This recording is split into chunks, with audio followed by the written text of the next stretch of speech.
In today's video, I'm going to show you how to change color of my background on canva.com. So you can see I open a design. This is a blank, so I need to import a photo right now.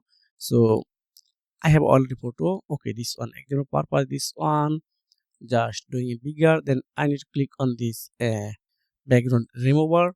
Then here are the lots of background available. I can use. Okay, just you can see this is background. So landscape, just see all. I click on here. Then which one I like? Okay, this one. This is good.